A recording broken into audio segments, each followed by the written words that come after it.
Hey everyone, welcome to Michigan Brews. I am your host, Brian Stevens, and this is the first of what we are going to call our short pour series.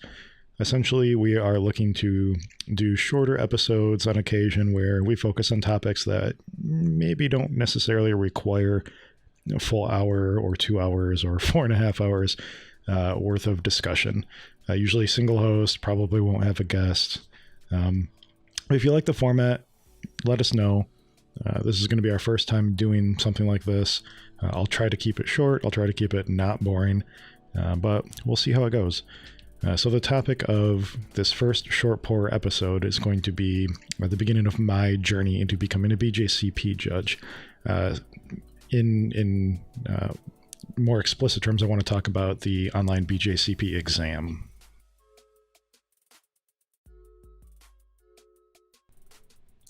For those that don't know what the BJCP is, the BJCP is a nonprofit organization under the AHA that encourages knowledge and understanding and appreciation of beer, mead, cider, promotes, recognizes, advances mead, beer, and cider tasting skills and communication skills. When they develop the tools and processes and methods to do evaluations for homebrew competitions and things like that, as well as developing like a ranking system for beer, mead, and cider. For those that are, somewhat consistent listeners or watchers of the show, you'll know that Jason, Jordan, and I are pretty big advocates when it comes to homebrew competitions. Jason in particular has a very good story about how he had a bottom tier beer that now largely medals pretty consistently gold even in competitions, mainly just due to the feedback that he got from entering this beer, in multiple competitions and actually, taking that feedback seriously. So I really wanted to get in on that, not only to, tell people whether their beer is good or bad. That's not what the BJCP is. It's not what I want to do. I want to take the opportunity to learn and develop my own palate and skills while, doing this whole process, and then use the knowledge that I've gained in order to sort of help other brewers become better as well. That's really my end goal with regards to homebrewing in general, the community. I want everybody to make really good beer. And I don't have to become a BJCP judge to do it, but when the tool is available, when the resources and the processes are available, I feel like I should take advantage. And so my first step in that journey was to take the BJCP online exam, which I recently did and passed. And I sort of want to talk about what my journey was like to get there, how I studied, the tools that I used, and hopefully encourage other homebrewers that watch this to take the online exam as well, and maybe start their own process and journey into becoming a BJCP judge too.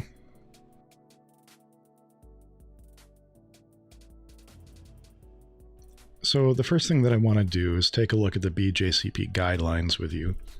The BJCP guidelines are a set of beer styles that the BJCP designates as enterable into competitions as of this point. It doesn't necessarily mean that every beer style in the world is going to be in this set of documents. However, the good majority of them are, especially the ones that have been around and have been well established for a while now. You can find the BJCP style guidelines on their website, bjcp.org / blah, blah, blah, blah, blah. I'm not going to spell that out. But if you click on the link over here, you'll be brought right to this webpage. The new 2021 style guidelines were just released. So these are probably what you're going to want to be referencing as of right now. Most of the test questions, I believe, are still based on the 2015 guidelines. However, there's not a whole ton of differences with regards to the styles that you're going to be asked questions about. When we look at the style guidelines, my recommendation is to read through these front to back at least twice. It's not a heavy read. If you look up here, there are 102 pages. A lot of it is introductions and things like that to the guidelines, which again I think that you should read. But put a pretty strong focus on the beer styles themselves. In particular, the first 26 styles, American ales through monastic ale, those are going to be one of the ones that are going to have questions asked about them. Anything after that is considered, historical or specialty, and those generally are either really obscure or require one of the first 26 base styles as a declaration for the entry anyway. Like a barrel-aged imperial stout or something like that. So it's still really good to know those styles. However, if your focus right now is just on passing the BJCP online exam, then the first 26 are really where you're going to want to hammer at home. If you look at a individual style, you'll see that most of the styles start off with a sort of introductory overall impression as to what the style it tastes like or smells like or just what it is, and then it goes into a little bit more detail about the aroma, appearance, flavor, mouthfeel, and general comments and history about the styles as well. Those are all important to know for the test. You can be asked questions on the history of a style. You can be asked questions on the aromas of a style. And it's really important to sort of, while reading through these, make an impression in your mind of what the beer tastes like, even if it's a style that you've never had before. Sort of try to compare it to something that you have had. See if in the style comparisons section, there is a beer that you've had before that you can maybe associate it with and just make those connections. Like, is this bitter than a beer that I've had before? Is it supposed to be more of a, full mouth feel than a beer that I've had before? Things like that. You'll be asked questions about whether beers, have higher or lower carbonation levels, or whether one style fits within another style's SRM range, things like that. And so while it's not necessary to go and memorize all of these vital statistics here, getting a good impression of what a beer is supposed to look and taste like and feel like in your mouth is a really good start to getting to where you need to be on the exam. The exam is open book, so you can have the style guidelines open while you're taking the exam. However, the exam is 180 questions that you have to answer within 60 minutes, which leaves you only about 20 seconds per question, which isn't a lot of time. So in a little bit, I'll get into a tool that I made to help out with that a little bit. It's just a really simple Excel spreadsheet that I'm going to throw up on our website. But really, to start off with regards to, the style guidelines, read through them, know them, understand them. The next thing that I would really recommend going over would be the Beer Judge and Training program that the BJCP has on their website. Basically, this lays out everything that they're going to want you to know for the online exam, which includes 160 questions on beer itself, but also 20 questions on BJCP processes and etiquette and their ranking system and things like that. If you go through parts 1 through 9 here, you should have a pretty good idea of how to answer at least most of the brewing process and BJCP related questions. It'll be especially helpful if you've been brewing for a little bit and really understand what characteristics of beer mean, including like off flavors, understanding that what diacetyl is, and that it can be acceptable in low amounts in something like a Czech beer. Or knowing what acetic acid is and understanding that it can be okay a little bit in like a Flanders red or something like that. So go through all of these. I don't believe that they're in PDF format. It's just on the website here. But really understand what they want you to know as far as like a brewing process education is, and take it from there. So the last thing that I want to do, two last things. is I want to dig into a little bit more of the details on how the questions are broken down on the online exam.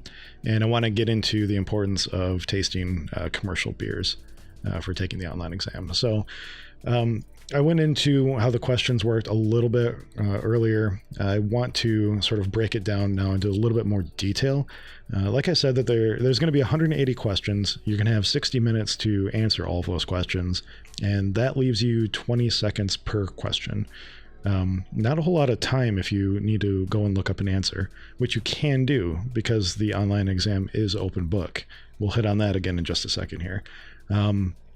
But out of those 180 questions, 160 of them are going to be beer related. 20 of them are going to be more like BJCP, like ethics and scoring and ranking and stuff like that related. Of the 180 questions, 92 of those are going to be true and false, 54 are going to be multiple choice, and then 24 are going to be multiple choice, multiple answer.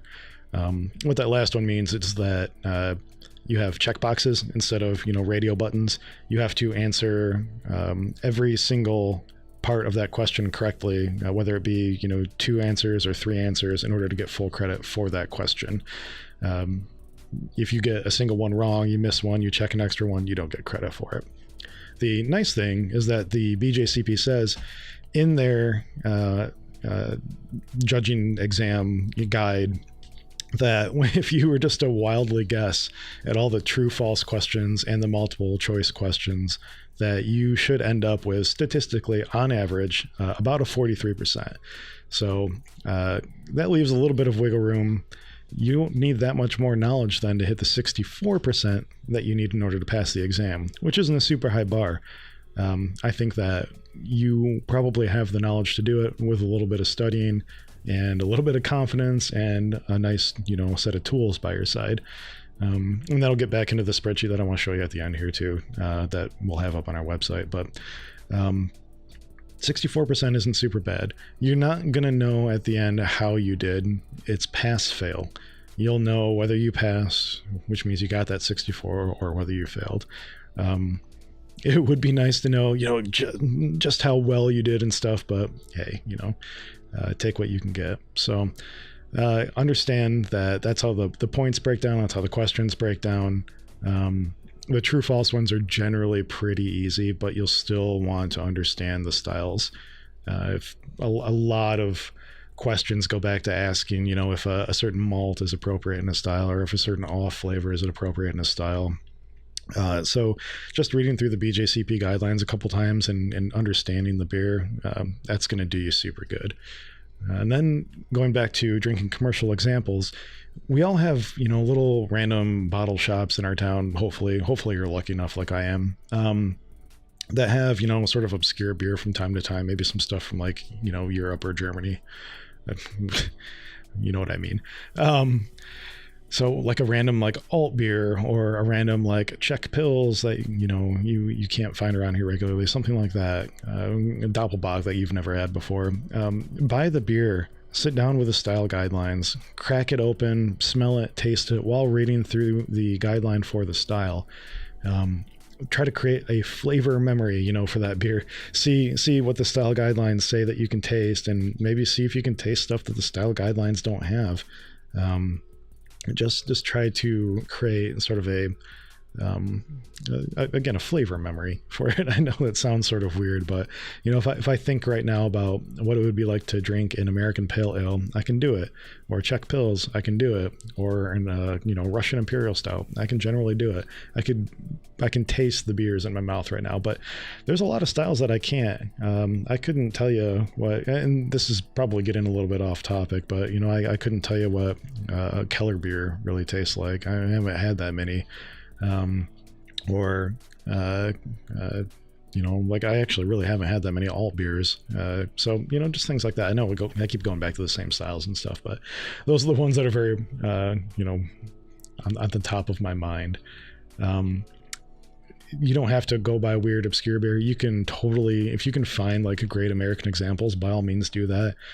Distribution of beer, in America is super weird. So, I totally get it, but, understand your questions, drink your commercial examples, That will also really help for the judging portion of the exam, which comes after the online exam within a year. And I'll get into that a little bit too. I can get into that in another episode if you guys want. I'm trying to really flesh out how this series is going. So please let me know if you want to know how I'm studying for the judging exam up until I take it. Please let me know. I'd be glad to put something together. My original plan was to put something together after I take it. But I would be more than happy to tell everybody how I'm studying, whether it be good or bad, as I do it. So let me know. But for now, let's go and take a look at the two tools that you'll probably want to have open while you're taking the online exam. All right, tools. So the online exam is set up to be open book, which means that you can have whatever resources you think are helpful next to you. You can have flashcards if you can go through them fast enough, but because it's digital, it's probably really going to be nice if you can have a second monitor set up, maybe with some additional reference information set aside. So the way that I had it set up looks something like this. I actually had the guidelines set up over here. If there was a question that I didn't know that was with regards to just like one certain style. And then I have a spreadsheet that I made over here too, which I'm going to make available on our website, which lists all the first 26 styles and then these styles compared to other styles that they list within the style guidelines. So for example, with a Märzen, if you look at the style comparison down here, we have Dunkelsbach listed, not as strong or rich as, more malt and depth than a Fest beer, heavier body and slightly less hops than the Fest beer, less hoppy but equally malty to a Czech Amber with a different malt profile. So if you look at my Märzen entries down here, you'll see that I have the Dunkelsbach, the Fest beer, and the Czech Amber lager listed, along with all of the vitals for those beers. Carbonation levels on a scale of 1 to 6, body, IBU, gravities. Let's see here. ABVs, SRMs, and then the overall impression notes from the style guidelines as well. And then some, other notes of myself or notes that may have come from the style guidelines. So when you are asked to compare two styles and don't know the answer right offhand, like let's say that they want to know if the original gravity of a Fest beer generally falls within the original gravity range of a Märzen. Well, you can look right here and say that, yeah, it looks like for sure it does. They start at the same, and the Märzen ends just a little bit higher in terms of what's appropriate for the range. So really helpful spreadsheet, I think. I'll clean it up a little bit before I put it online, but I definitely utilized it to great advantage when I took the exam. I have some of the styles listed with and without the special characters just for the sake of searching. So if I were to search for, Kolsch, it shows up because it hit the second word there. Download it, modify it however you want. But I think it's pretty helpful. So I hope that you all find this helpful too. And then the very last point that I want to hit, the BJCP offers a test exam on the same website that they use for doing the regular exam. It's only 20 questions, but it's still timed, and it still, I think, has the sort of same-ish ratio of true, false, multiple choice, and multiple choice, multiple answer questions. So take that. It's free. See how you do. With that exam, you can see what questions you got right and which ones you got wrong. Use that to sort of either bolster your confidence in taking the actual exam, or just maybe sort of get a feel for what the exam is like, and maybe understand where your weaknesses may lie and where you need to study and brush up a little bit more. But that about covers it for how I studied and prepped for and passed the BJCP online exam. Again, thank you for watching this short pour episode. If you like the format, let us know. If you didn't, let us know. We really still like doing the live episodes, but I kind of wanted to explore this because I didn't see a whole lot of information online about it. Yeah, we are glad that you are with us, and like and subscribe to the channel and all that if you want. We'd really appreciate it. Watch our live shows if you can. We really love interacting with people. It makes the shows like a whole lot better when we have people to talk to and bounce other ideas off of. We really like having people in the audience. So thanks again, and hopefully you have a great exam, and let us know how you did.